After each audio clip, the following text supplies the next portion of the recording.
안녕하십니까. 아트앤마켓의 서진수입니다. 오늘은 특별히 작가 한 분의 스튜디오를 방문하고 있는데요. 경기도 양평 끝자락 그리고 거의 강원도 초입에 있는 안창홍 선생의 스튜디오에 와 있습니다.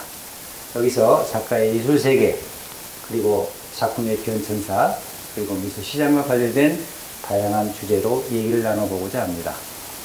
안창홍 작가는 인간과 현대인의 삶에 대한 탐구 그리고 가족과 사회상에 대한 탐구 그리고 자연물에 대한 탐구 등을 통해서 광범위한 주제로 자신만의 예술세계를 추구하고 있는 작가입니다.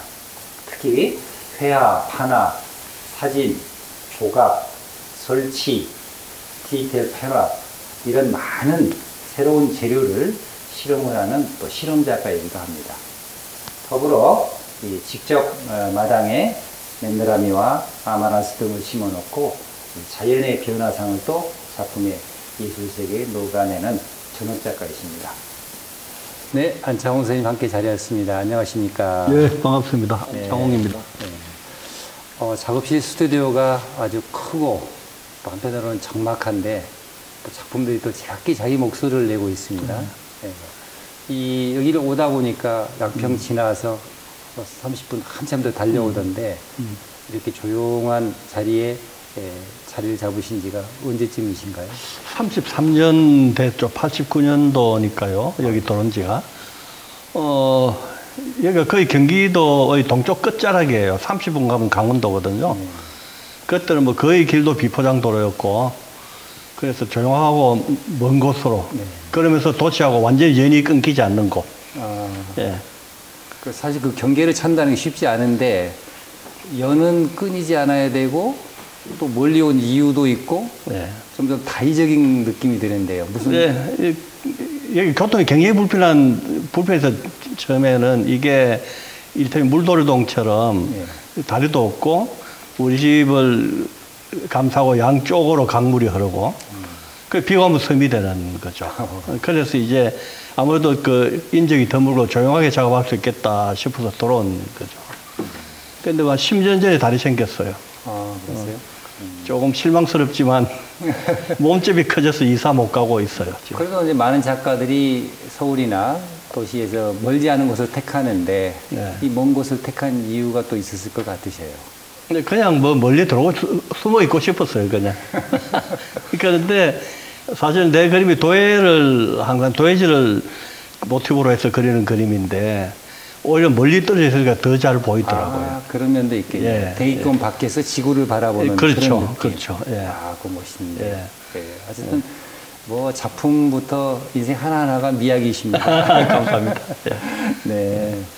자, 그다음에 이 연세가 나이 수준은 아니시고 작년에 이제 종신 우리가 70이라 그러는데 이 뜻대로 향해도 어긋나지 않는 나이였고 올해가 이제 망팔 80을 바라본다 그래가지고 근데 어쨌든 이제 이 연세 될 때까지 어마어마한 긴 시간을 작업을 하셨잖아요. 네, 그래서 이런 그 작업의 이런 그 보면서 전업 작가로서 특히 내가 돌아보니까 이러이러한 인생사가 있었다.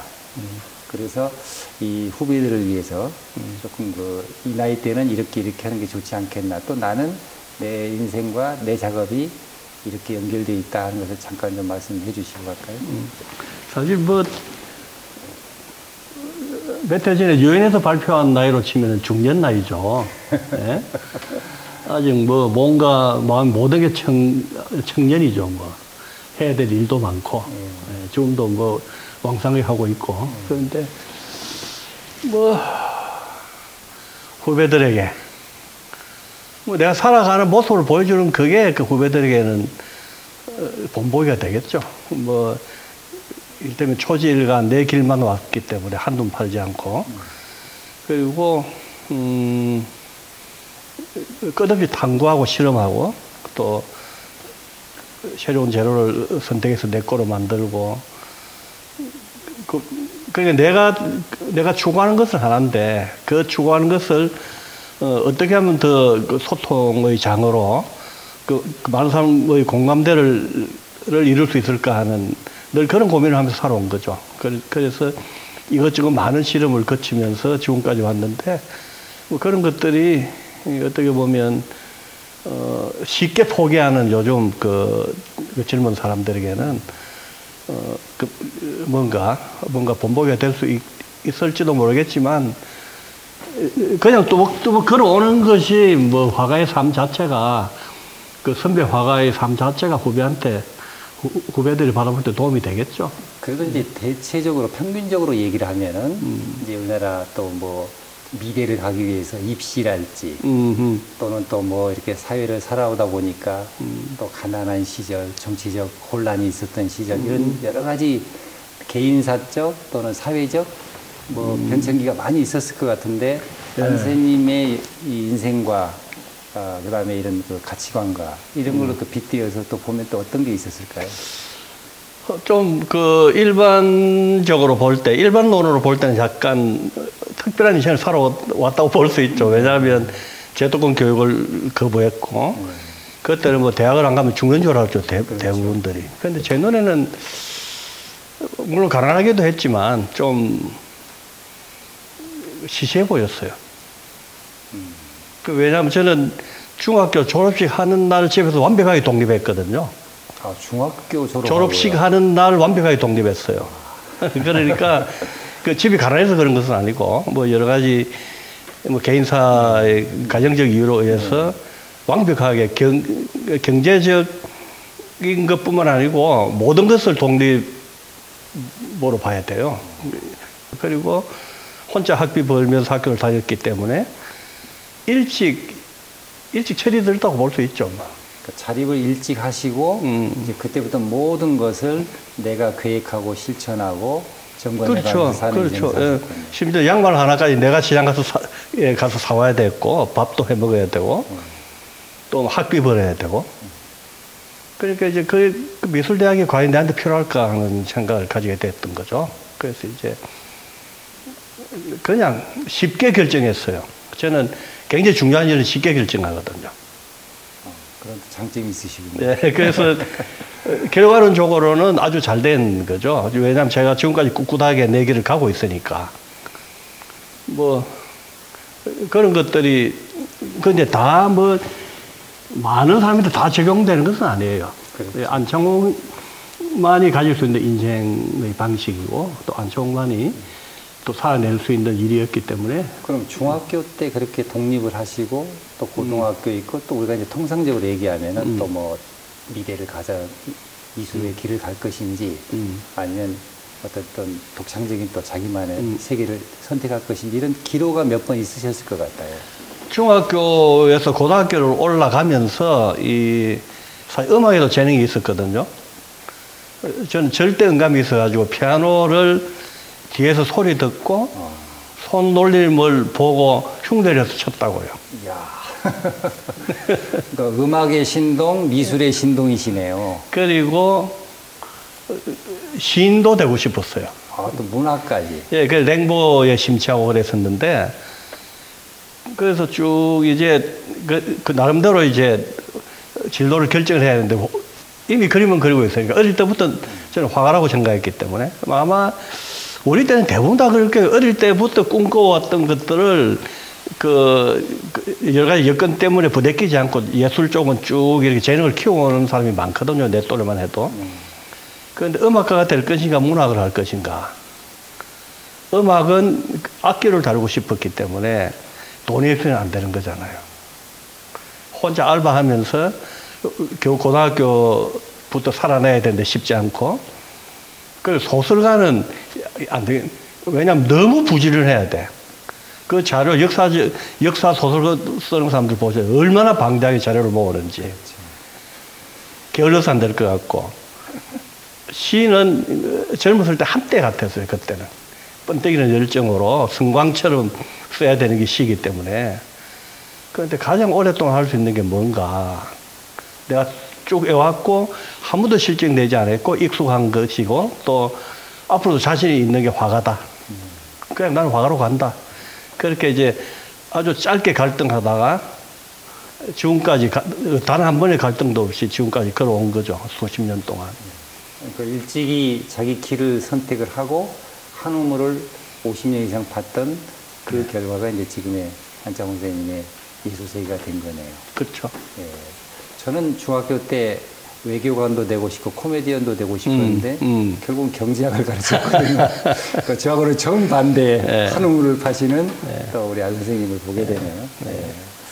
자, 그 다음에 이제 쭉 지켜보고 하면은 안창홍 작가 하면은 가족사진 연작, 위험한 놀이 연작, 새 연작, 우리 주변부 사람들 그린 인물화, 불편한 진실 연작, 유령 패션 연작, 맨드라미 연작, 아마란스 연작, 그림 속 노랑나비, 거대한 두상조각, 눈먼 자들 연작, 49개의 마스크, 화가의 심작 연작, 가시덩굴에 쌓인 화가의 심장, 화가 손 연작.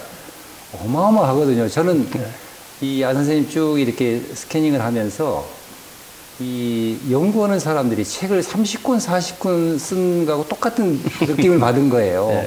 그래서 이렇게 다양한 이 변천사들이 많은데 특히 이 변천사 중에서 몇 가지 좀 듣고 싶어요. 어떻게 이렇게 다양한 이 연작들을 많이 할 수 있었을까? 좀 다른 작가들보다는 좀 많은 편이죠. 좀 많은 게 아니라 어떻게 호기심 대마왕이라 할 수 있는데 호기심이 많아요. 방법에 대해서, 재료에 대해서. 그리고 사실 이제 그림하기 소통이잖아요. 그렇죠. 내가 가진 생각들을 알려야 되는 것인데 어떤 방식으로 어떻게 소통하는 것이 제대로 하는 것일까라는 걸 작가들이 연구해야 되는 것이죠. 그래서 나는 이렇게 해서 너희들 나를 따라오면서 봐라. 그럴 수도 있겠지만 계속 아무만 던지면 힘들거든, 따라오기가. 그래서 이제 일단 작가로서 한평생을 똑같은 재료로 똑같은 방식으로 그린다는 것 자체가 나는 내 스스로 지겨워서 할 수가 없어요. 그래서 이제 이것저것 실험도 하고 하는데 결국 내가 추구하는 것은 삶의 인간에 대한 이야기죠. 삶에 대한, 우리 인간에 대한, 그리고 인간의 가치에 대한 것들을 추구하는 것인데 그런 것들을 추구하기 위한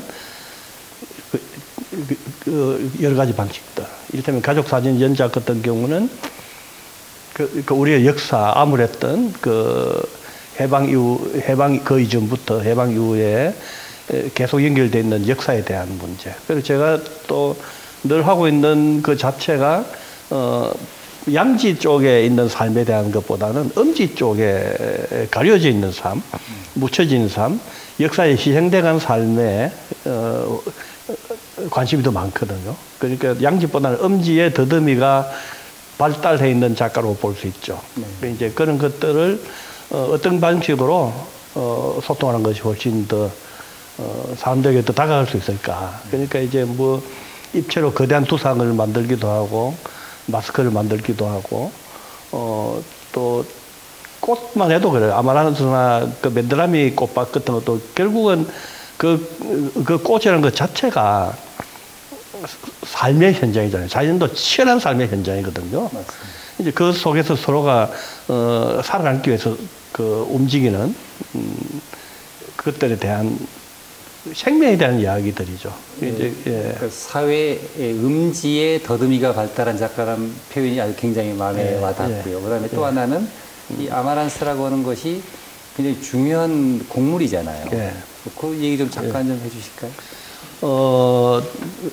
아마란스는 사실 맨드라미를 그렸는데 그냥 예쁜 꽃들은 아니에요. 그냥 생존하기 위해서 뭐 자연 속에서 얽히고 설켜 있는 그런 생명력을 그린 것인데 우리가 보통 꽃을 그린다면 처음에 맨드라미 그릴 때는 안창홍도 별 수 없구나. 결국은 배가 고프니까 꽃 그리네. 이렇게들 다들 생각을 했는데 맨드라미를 가지고 막상 개인전을 해서 깜짝 놀랐거든요. 제가 바라보는 그런 그 사람들이 생각하던 상상의 꽃이 아니었기 때문에 그냥 우리의 삶을 그냥 꽃으로 의인화해서 옮겨놓은 것 같은 그런 느낌이었고 그리고 이제 아마란스가 사실은 아마란스가 맨드라미가 난생 처음 거의 솔드아웃 되다시피 했거든요. 깜짝 놀라서 안 그렸어요. 그때 대단했었죠.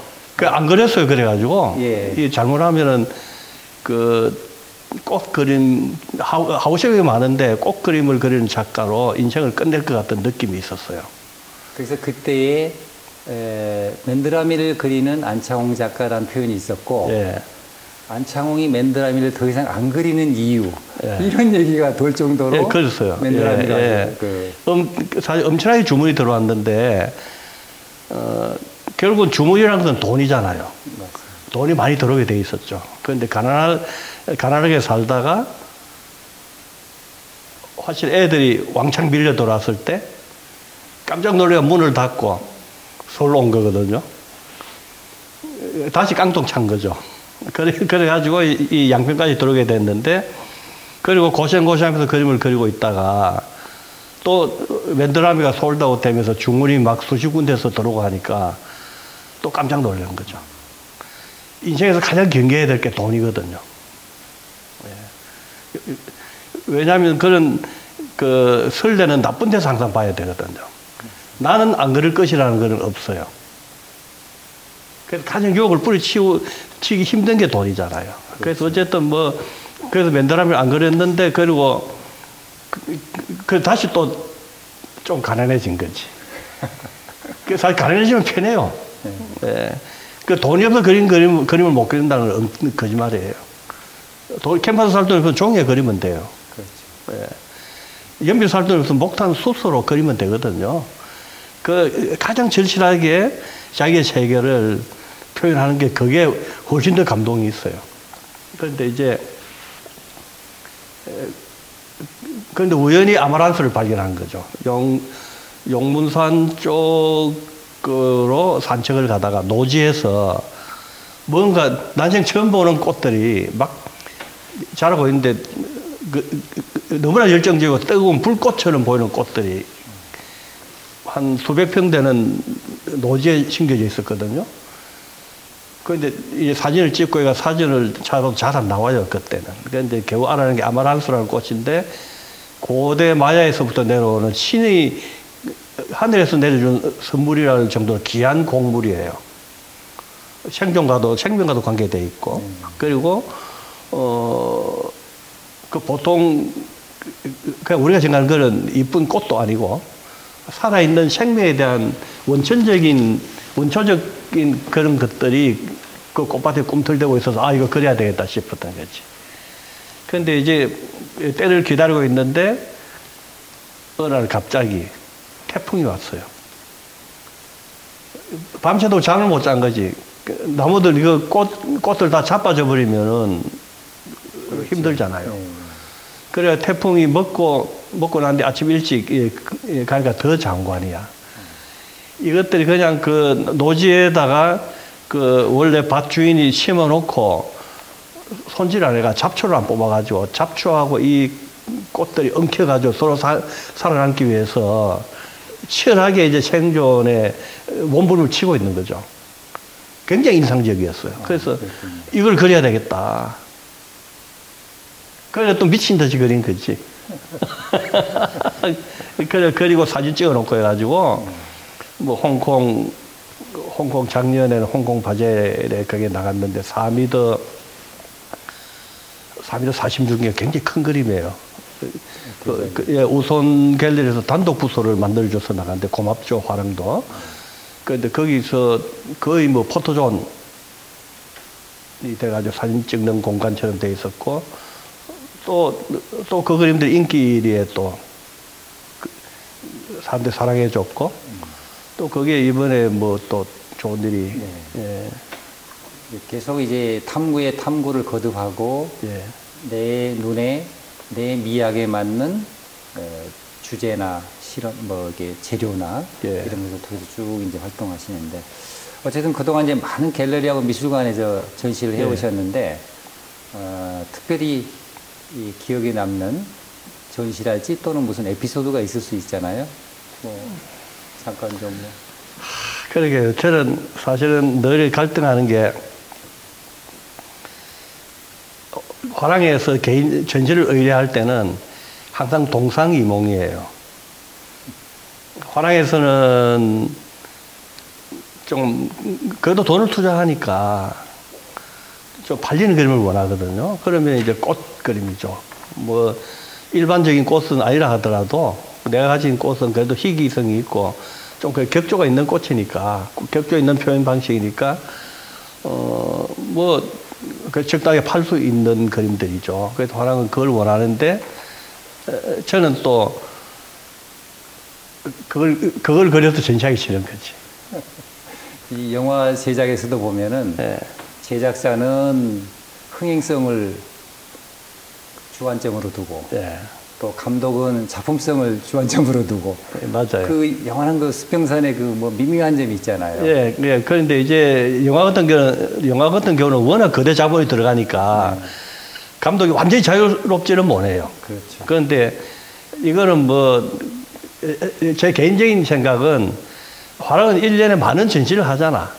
많은 작가가 있어요. 조금 해서 손해를 봐도 다른 작가한테서 만회할 수 있다는 생각을 재혼 차서 자기 변명처럼 하는 거지.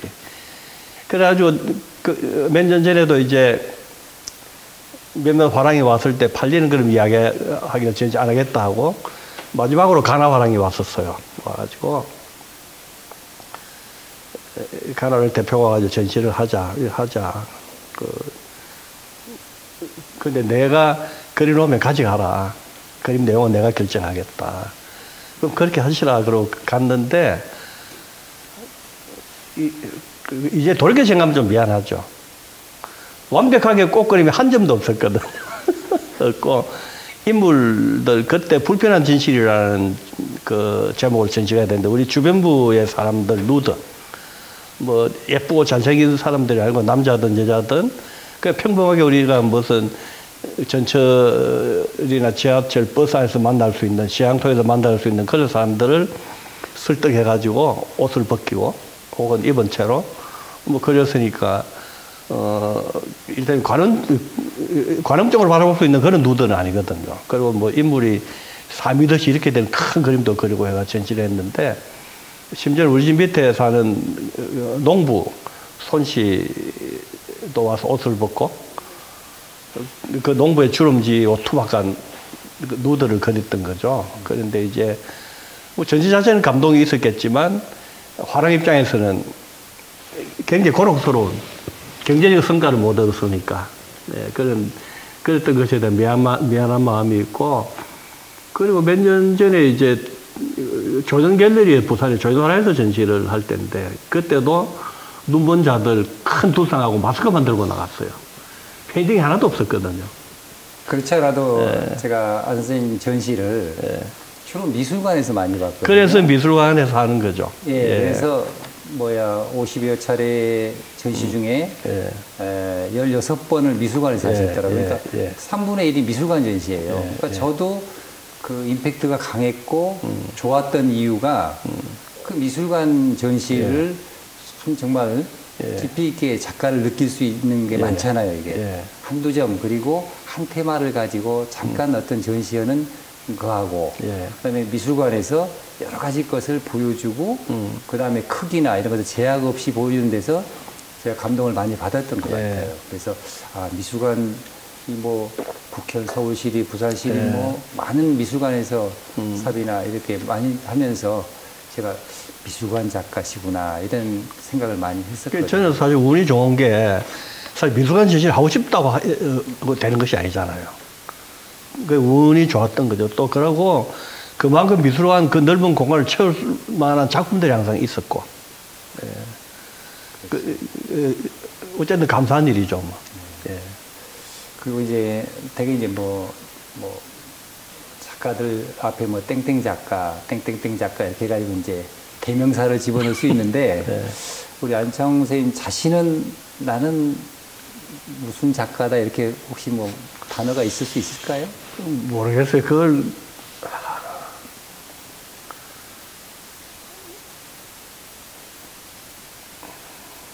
뭐든지 가능한 작가를 뭐라고 하나? 다목적, 인터테인먼트? 맞습니다. 제가 그래서 답이 아마 못할 거다라고 이 생각을 하고 한번 만들어 본 질문이에요. 그래서 제가 이제 또 많은 분들한테 맨날 설문을 해봤어요. 네. 그랬더니 그냥 느닷없이 센 작가, 강한 작가. 세기는 하죠. 예. 그 다음에 또 도발적인 작가, 뭐 이렇게 표현하신 분들도 있고요. 세다 도발적이다 괜찮네요. 예. 그 다음에 이제 어떤 분은 또 굉장히 미학적으로 신형상화의 버팀목, 뭐 이런 단어도 있었어요. 그것도 괜찮네요. 네. 그리고 또 예, 그 미술시장 쪽에서 만난 분은 맨드라미 작가예요. 뭐 서슴없이 나오는 거예요. 네, 네. 그래서 지금 제가 질문을 만들어 놓고도 작가는 답변하기 어려울 텐데 주변에 보는 사람들은 다양하게 표현할 것이다. 네. 이런 제가 생각을 해봤습니다. 감사합니다. 그래도 뭐 비교적 사람들이 상당히 긍정적으로 이야기해 준 것 같아요. 예, 어쨌든 뭐 그만큼 팬덤이랄지 좋아하시는 그 많은 분들이 있다는 이제 근거로 되겠죠. 예. 잠깐 좀 쉬어가는 의미에서 또 작가 자신도 에너지를 충전하거나 새로운 작업 구상, 그리고 또 세계 인류나 지구에 대한 관심이 뭐 많을 수밖에 없잖아요. 이제 그럴 때 그렇죠. 예, 이제 해외로 나가고 또 이렇게 SNS를 보면은 같이 여행하신 분들하고 돌아와서 전시도 하고 하는데 어떤 뭐 여행 스타일이랄지 또 같이 나가는 어떤 그 친구들에 대한 얘기랄지 또 가서 전시하는 얘기에 대해서 잠깐 좀 해주시면 고맙겠습니다. 사실 저는 여행을 좋아해요.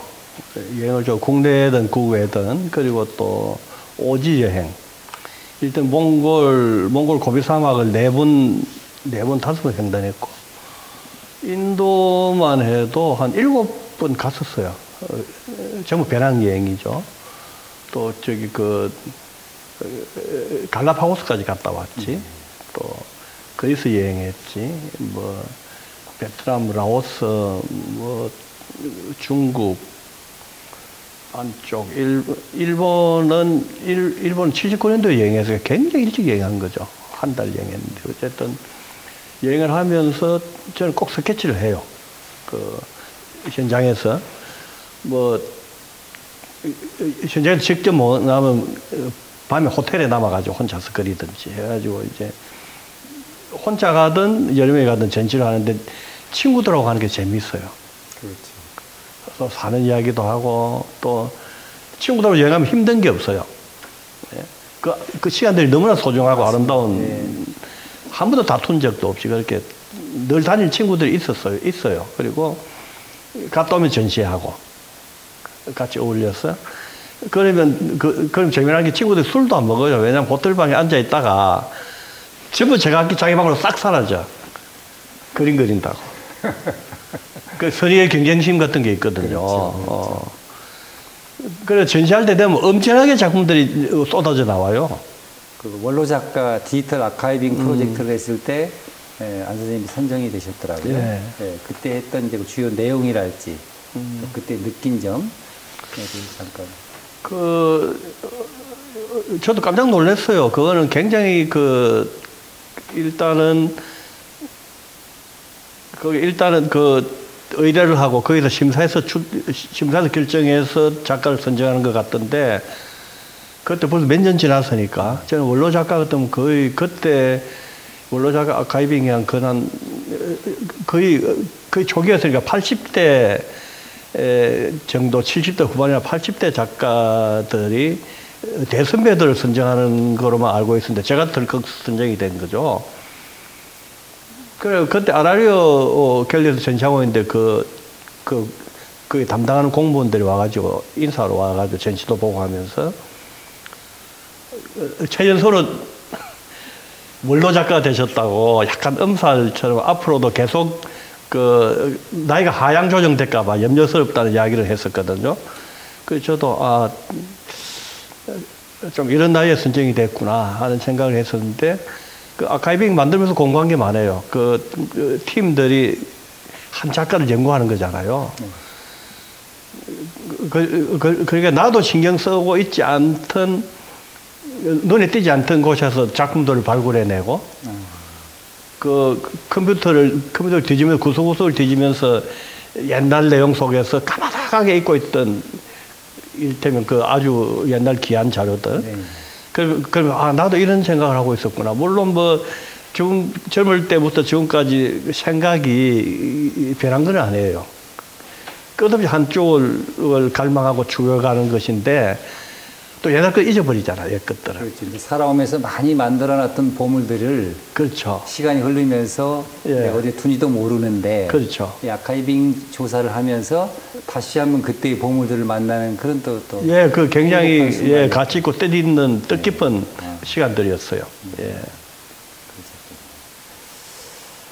그다음에 이제 작가들이 사실은 뭐 좀 편안한 시기, 힘들었던 시기가 있을 텐데 최근 이제 코로나 팬데믹이나 최근에 이제 뭐 미술 시장의 어떤 침체기 이런 걸 겪으면서 되게 어려웠을 텐데 예.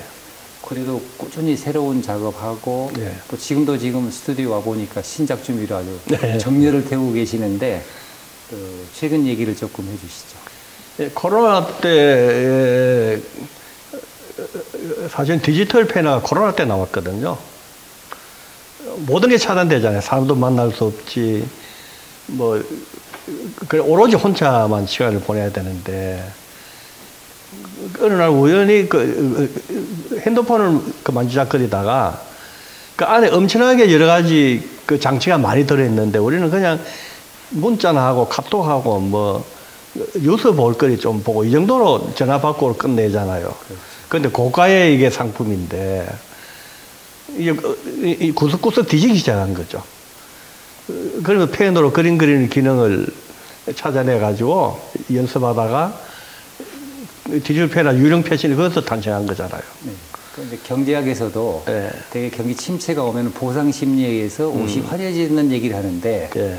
안 선생님은 그런 명품이랄지 이런 걸 예. 가지고 또 한 발 더 나아가 가지고 예. 이게 사람이 다니는 거냐, 좋은 옷을 입은 유령이 다니는 거냐, 굉장한 재미난 해석을 해내시더라고요. 예. 되게 재미있고 예. 쇼킹하고 예. 역시 예술의 세계가 참 그 가치 있는 거구나 하는 생각을 했었거든요. 예. 그래서 어쨌든 유령 패션이 그 디지털 펜화로 탄생했는데 사실은 그 그림은 79년도에 이미 시작된 거거든요.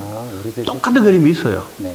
그때는 이제 디지털이 거의 뭐 상상도 못하던 시절이었기 때문에 잡지에서 그 패션 모델을 올려서 콜라주 형식으로 얼굴하고 그 몸통을 다 치우고 빈 옷만 허공에 걸어가는 것처럼 똑같은 그게 아날로그 방식으로 그려진 게 있고 그게 딱 한 작품이 그게 나와요. 그러면서 유보해놨던 거죠. 그때 79년도에 굉장히 일찍 미래를 예언했다고 할 수 있지. 그죠? 그런데 이제 이번에 그 유령 패션을 하면서 디지털에 대해서 좀 더 접근하고 사실 호크니가 그때 우리나라에 이미 그 패드에 그리는 게 유행할 때인데 내용도 그렇고 완전히 차별화가 되는 거죠. 난 핸드폰으로만 모든 걸 디지털화하기 시작했고 호크니는 아이패드라는 형식을 통해 넓은 화면에 자기가 기존에 하던 풍경이나 인물의 정보를 옮겨왔다면 디지털 형식을 바꾼 거죠. 내 같은 경우는 새로운 장르를 하나 개척한 거죠. 유령 패션이라는 장르는 그 자본주의의 상징이고 계급의 상징이고 그 패션이 가지고 있는 그 상징이 굉장히 많거든요. 그런 것들을 또 문명의 이기를 그린다는 게 재밌잖아요. 그렇지. 예? 그렇게 시작한 거죠. 그게 이제 오프라인으로 나와가지고 판화로도 되고 유화로도 그려졌고 또 입체로 조각으로도 만들어졌잖아요. 예, 그러니까 다 한 거죠. 맞습니다. 그래서 이제 아이패드로 펜화로 시작이 됐지만은 그것이 조각, 설치, 사진으로 다양한 장르로 이렇게 퍼져가는. 앞으로도 계속 진행형으로 할 거고. 살리나 미술관에서 그 전체적으로 한번 종합적으로 보면서 되게 그 재밌다는 생각을 많이 했었거든요. 그게 사실은 한국하고 에콰도르하고 수교 60주년 기념으로 국가의 초대로 우리나라에서 보내주고 국가의 경비, 대한민국의 경비로 에콰도르에 가지고 60주년 기념 행사의 일환으로 큰 전시라고 온 거거든요. 그런데 그때 에콰도르 국민적 환영을 받았어요. 그런데 그쪽이 미술의 수준, 문화적 수준은 굉장해요. 그 남미 쪽에서 인문학이 가장 발달한 나라라 그러거든요. 그 스페인 식민지를 오래 했기 때문에 스페인 영향권에서 국민들 전체의 미술과 문화에 대한 수준이 상당해요. 그래서 뭐 최고의 패션 디자이너들도 오고 뭐 하여튼 굉장했습니다. 그래서 아주 세계적으로 국위 선양하고 네. 왔죠. 그러니까 내 예술을 가서 보여주면서 또 예. 그쪽에 예. 또 상당한 예. 수준의 예술을 또 경험하는 그렇죠. 좋은 예. 교류전이 되셨군요. 예. 예. 자, 그다음에 이제 이 SNS도 좀 활발하게 하시고 아이패드 작업, NFT까지 다 하는데 실적으로 이 아날로그 시대와 디지털 시대에 작가들이 그 느낌이랄지 해야 할 어떤 일들이 좀 약간 차이 날 수도 있는데 이게 그 디지털 시대를 작가들은 어떻게 준비를 해야 될까요? 그러게요. 전혀 경험해보지 못했던 시간이 우리한테 밀어 닥친 거거든요. 거대한 파도처럼 순식간에 덮친 거잖아요. 거기에서 인간적인 방식으로 살아남아야 되는데 사실 세대마다 가치관이나 그걸 바라보는 시각이 다르다고 저는 봐요. 그 우리 같은 경우는 사실은 뭐랄까 어정쩡하게 새로운 가치를 받아들여야 되는 입장이고 젊은 세대들은 오히려 우리가 가지고 있는 인간적인 방식이나 이런 것들을 이해 못하고 그걸 오히려 더 익숙하게 받아들일 수 있는 그런 방식일 수 있거든요. 그런데 저는 두 가지가 다 중요하다고 봐요. 향기를 맡을 수 없는 아름다운 꽃하고 향기를 맡을 수 없고 시들지 않는 영원한 꽃하고 향기를 맡을 수 있지만 시들고 사라지는 꽃하고의 차이거든요. 아날로그와 디지털을 아주 쉽게 구분하시네. 예, 그렇게 저는 봐요. 어느 하나도 놓칠 수 없는 부분이죠. 예술도 저는 마찬가지라고 봐요. 예. 그래서 이제 나중에 이제 디지털 시대가 많이 변하고 그런데 기후 변화 얘기가 나오면은 예. 앞으로 이제 우리가 회화라는 개념을 지금 캔버스에 그리고 벽에다가 못을 박고 걸다. 이걸 이제 일단 회화 작품으로 보는데 미래에는 디스플레이에서 구동되는 작품. 그렇죠. 이제 이런 이제 시대로 바뀔 수도 있지 그렇죠. 않나 이런 생각을 바뀌는 하거든요. 거죠. 그럼요. 그것을 이미 이제 아날로그에서 디지털까지 계속 지금 이제 왕복을 해가면서 다양한 또 실험을 하시는구만. 예, 그렇죠. 하나만 고집하기에는 너무나 시대가 급변하고 있고 또 지금 급변하는 시대를 호흡하고 그쪽에 빠져 알아야만 지금 내가 가진 존재 가치를 알 수 있기 때문에 이를테면 아날로그 방식에만 묻혀서는 자기가 하고 싶은 것을 제대로 표출할 수 없죠. 왜냐하면 그림 재료만 해도 엄청나게 변하고 있거든요, 지금. 네. 이제 좀 그 미술 시장 좀 얘기를 좀 하고 싶은데요. 이 작가와 갤러리는 이제 뭐 동전의 양면과 같은 건데, 이제 쭉 그 전시하신 걸 보니까 뭐 봉가나랑 아라리오, 더 페이지, 가나, 조연이, 우손 등 한 20곳이 넘는 곳에서 전시하셨더라고요. 그러니까 어떤 한 곳의 어떤 전속보다는 다양한 그 전시 공간을 택하시는 것 같아요. 본인만의 어떤 철학이나 전속에 대한 개념을 어떻게 생각하시는지. 그런데 전속이라는 게 아주 우리나라의 전속 제도라는 게 서로의 이익을 위해서 화가는 화가로서의 이익을 생각하고 화랑은 화랑으로서의 이익을 위해서 서로가 악수하는 거거든요. 계약을 가지고 몇 년 동안 서로가 서로만 바라보면 잘 보자라는 것인데 상당한 장점도 있지만 상당한 단점도 있어요. 작품 자체가 자유스러워지지 않을 수 있고 작가는 의식이 자유스러워야 좋은 자유스러운 작업을 할 수 있는 거거든요. 저는 얽매여서는 못 살아요. 제도든 무엇든 간에. 그래서 이제 물론 그런 제도를 선호하는 사람도 있겠지만 저는 그것보다는 좀 더 자유스럽게 좋은 작업을 해놓고 화랑의 마음에 들면은 그 공간에서 전시하는 그런 방법을 선택하는 거죠.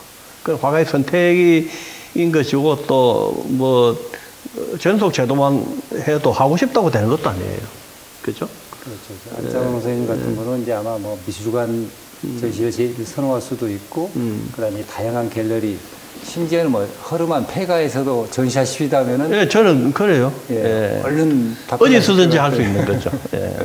맞습니다. 이게 뭐 정해진 것이 아니고, 예. 뭐 다양한 작품이 걸릴 수 있는 뭐 어디든. 그럼요. 그 그림에 걸맞게 공간을 선택하는 거죠. 그러니까 보통 이제 자기 작품을 너무 상품화시켜서 돈으로 만들려고 할 때는 그 생각이 위축돼요.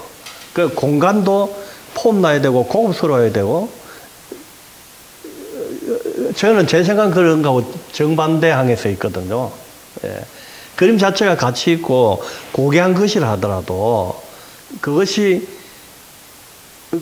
그냥 폐가 같은 데 전시될 수 있는 거죠. 그것이 훨씬 더 그 환경과 호흡하면서 사람들에게 의미 전달을 해줄 수 있다면. 그렇죠. 요즘 화이트 큐브보다 예. 어떤 뭐 이렇게 성수동의 창고 같은 데서 그럼요. 아주 그 작품을 돋보일 수 있는 디스플레이를 통해서 예. 이 관객과 소통하는 예, 요즘은 그런 면에서 젊은 애들이 훨씬 자연스러워져 있어요. 물론 이를테면 뭐 거대 자본을 가진 화랑에 가는 게 로망이겠지만 그이들은 기회가 없기 때문에 오히려 그런 쪽으로 더 발달하고 그쪽으로 촉을 돌리는지도 모르겠지만 다양해져야 된다고 저는 봐요. 예, 지금보다 훨씬 더 다양해져야 되고, 우리 나이의 작가들도 그런 권위의식을 허물고 어디든지 좋은 전시를 위해서 달려갈 수 있는, 예, 그렇게 돼야 된다고 봐요. 예.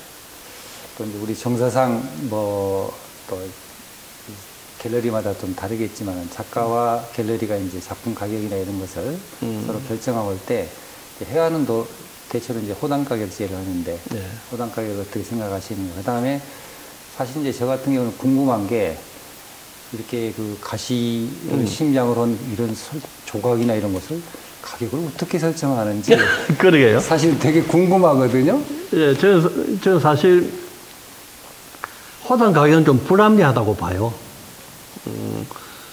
그림이 크다고 꼭 좋은 그림이 아니고 작다고 나쁜 그림이 아니거든요. 그림 가치에 따라서 가격이 매겨져야 하는데 그게 사실 유럽 쪽은 굉장히 오랜 세월을 통해서 그 뿌리 내려져 있는데 우리는 사실 호당 가격이 일본서 받아들인 제도라고 저는 알고 있거든요.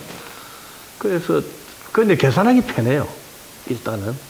또 우리같이 빨리주의는 막 그냥 복잡하게 생각할 필요가 없기 때문에 그런 제도를 쓰는데 저는 그거는 좀 바뀌어야 된다고 봐요. 그런데 기준점이 없기 때문에 뭔가 그 화가들과 화랑들과의 관계 서로 긴밀하게 이야기를 나누면서 뭔가 좋은 방법을 찾아야 된다고 보고,